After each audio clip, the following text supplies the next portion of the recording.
Hello there, I am Probably Obsidics, and I'm here to tell you why cars makes no sense at all. If you enjoy this video, it'd be great if you could like and subscribe. I'm still new to YouTube, so everything you do is greatly appreciated. Please, it gets so lonely.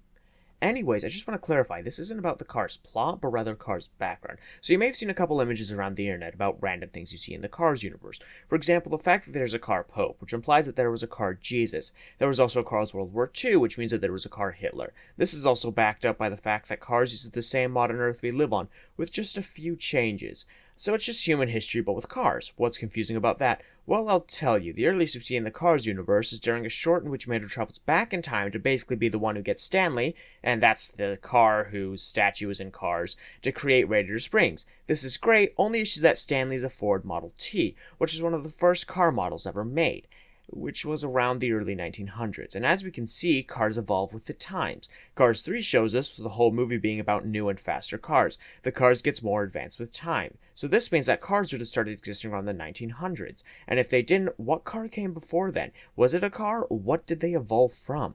I know Game Theory's done an episode on this, link in the little eye icon, and it stated that cars are living things, insects with the exterior being the exoskeleton, and that cars are just the sequel to Bug's Life. However, Cars 2 disproves this. After all, we see the underneath of the hood of one of the cars in Cars 2, and see an engine. We also see an odd car whose eyes are their headlights.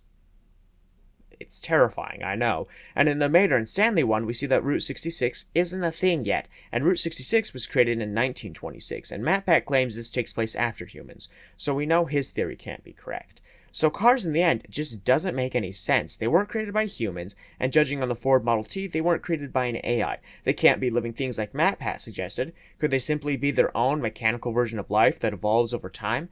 Possibly, except they're made out of metal, and as we can see, they use fossil fuels, which are made from dead dinosaurs. So the dinosaurs couldn't have been metal, which means that, and as I've said before, Cars just makes no sense. It can't be explained, except maybe by the creators, but even then, I'm sure they weren't really thinking of any of this when they were making the movie.